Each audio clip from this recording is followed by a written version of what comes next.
قلب الفنجان وجه يبص فيه وراح قلبه تاني على الطبق وحطه. فعصام قال له ايه يا عم صبري؟ انا شفته هو بيقلب الفنجان دي اسود كله.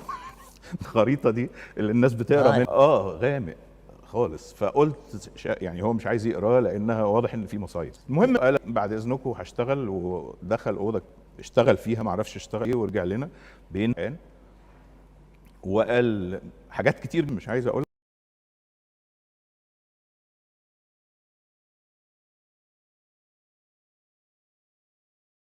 Ali Al-Hajjar is an Egyptian singer, artist, composer, and actor. Ali's life took a wrong turn when a mysterious woman set foot into it. The tale commences with Ali Al-Hajjar while he was shooting the film Al-Mugnawati in an area known as Bishla. During that period, Ali Al-Hajjar mentioned feeling content and that everything was going smoothly. He and his colleagues resided in the same house, taking turns staying up late in one of their rooms each day. One night, after a long day of filming, Ali returned to his room fatigued and locked the door. As he locked the door, he sensed someone attempting to open it, but no one entered. He felt a presence behind him and even felt the breath of someone on his back, but he was too scared and tired to turn around. This encounter made him dream of a mysterious woman that night, changing his life completely thereafter. Ali Al-Hajjar started experiencing constant dreams about this woman, and his personal belongings began to vanish, especially his undergarments and things he used on a regular basis. This phenomenon added to his confusion and unease, but he kept these occurrences to himself, explaining that he went through difficult situations which he could not disclose, highlighting the hardships he encountered during that time. Most difficult stage in Ali's life was the period of his marriage. He had a friend named George whom he visited frequently. One day, while was visiting him at his house, he met the artist Moushira Ismail. He liked her very much. Over time they became friends and he proposed to her. According to him, they were very compatible with each other and loved each other very much, and everything between them was fine. However, Ali was under constant pressure due to a female jinn that had taken a liking to him and was causing disturbances in his life. The jinn would try to frighten Ali's wife, sometimes taking on Ali's form to deceive her. This led to their relationship going downhill. He described a situation where they were at a party together and then returned home in the evening. When they arrived at their house, it was time for dinner. Ali, as usual, changed his clothes while Moushira quickly prepared the food in the kitchen.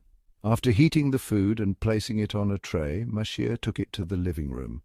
However, she was startled to see Ali there and accidentally dropped the tray, causing everything to fall and break. She screamed in surprise, prompting Ali to rush over to find out what had happened. She informs him that he was mainly in the kitchen by her side, embracing her and telling that he would walk behind her.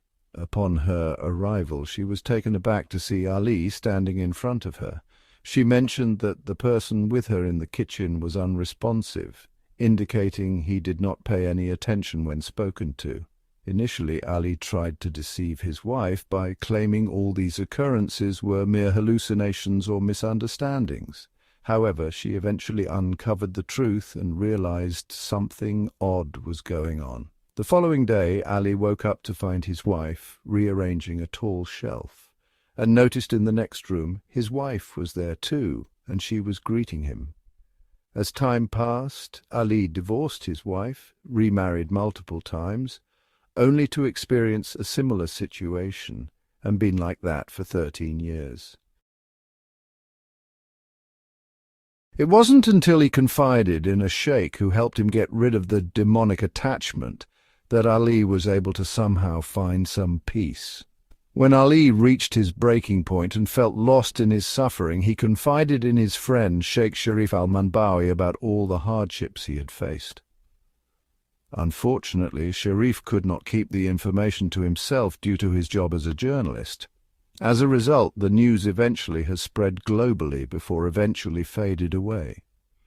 One day, during his appearance as a guest on a talk show, the subject was once again raised. Ali's journalist acquaintance posed the query, prompting Ali to provide a concise response. However, Ali was reluctant to delve into the topic further, asserting that it was not appropriate for him to discuss certain personal matters that should remain private. Despite his reluctance to share his tale, his friend convinced him to speak up, and the story eventually became public knowledge, causing a stir in the media and raising questions about the reality of what Ali had experienced. Ali said that during the peak of his popularity he encountered a significant issue while working on the play Majnun Layla. This theatrical performance held great significance as it aimed to serve as a grand celebration for the victory of October. The event attracted the presence of ministers from various countries. Unfortunately, on that particular occasion, Ali arrived an hour late. As a result of his absence, the play was ultimately disrupted, leading to a catastrophic outcome. The main issue stemmed from the lead actor being unaware of the correct showtime and arriving an hour late for a crucial scene. Consequently, this lack of punctuality led to disarray, as he was not fully prepared when the performance commenced. It was believed that he did that on purpose, and he was labelled as a betrayer and a deliberate saboteur by those who believed his actions were intentional. As a consequence, he was rejected by show's arts union and more. These rejections left him isolated and misunderstood, with accusations of betrayal and intentional harm haunting his every move.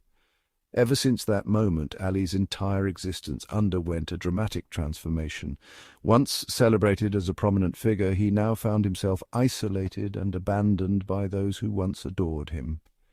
His inner turmoil manifested in a profound sense of solitude, and the once vibrant world around him seemed to descend into disarray. As a lieutenant, he struggled to connect with others, finding solace only in his own thoughts. During a conversation with the director Essam Al-Sayed, Ali was informed that there was an individual within their circle who wished to meet with him. However, Ali's response was swift and resolute. He adamantly declared that he had no desire to engage with anyone. However, his persistence paid off as he continued to reassure him that this individual held the key to all of his problems and could bring his life back to normalcy. According to Ali Al-Hajjar's narrative, the man they were headed to treated them with kindness and hospitality, ushering them in and offering them a seat on a chair. Initially hesitant, Ali eventually eased himself onto the chair and soon drifted into a 10-minute nap. Upon waking up from his slumber, he experienced a restlessness that lingered for several hours, leaving him feeling completely satiated. Once he woke up, that man offered him a glass of water and a cup of coffee. Despite his aversion to coffee, his friend insisted that he consume it so that the intricate patterns on the cup could be deciphered by the fortune-teller. As the fortune-teller examined the cup, he predicted a dark future filled with misfortunes for Ali. After the reading, the man declared his intention to head to work and return later. When he returned after about 40 minutes, he appeared drenched in sweat and utterly drained, as if he had been toiling away at a difficult task.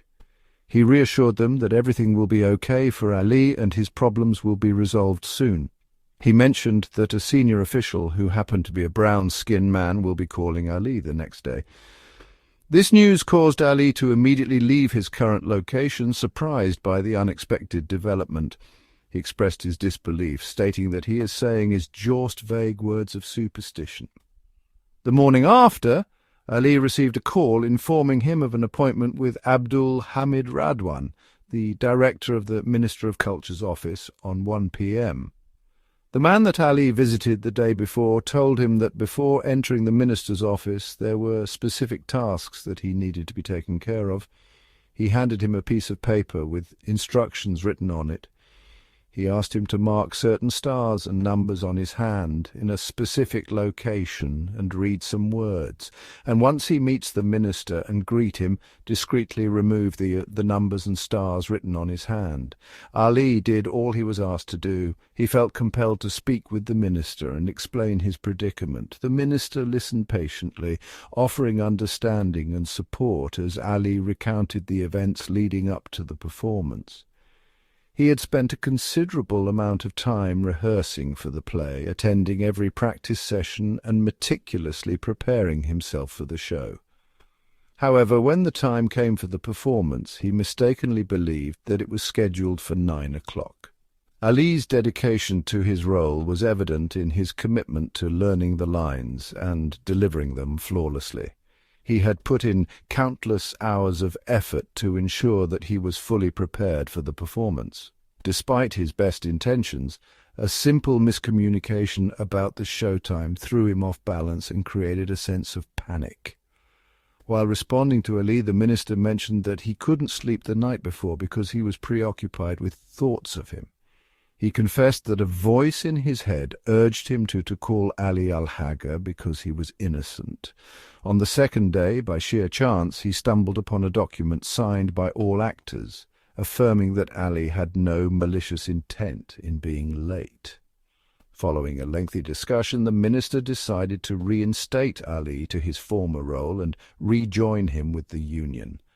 This move put an end to all the aggressive campaigns that were being waged against him.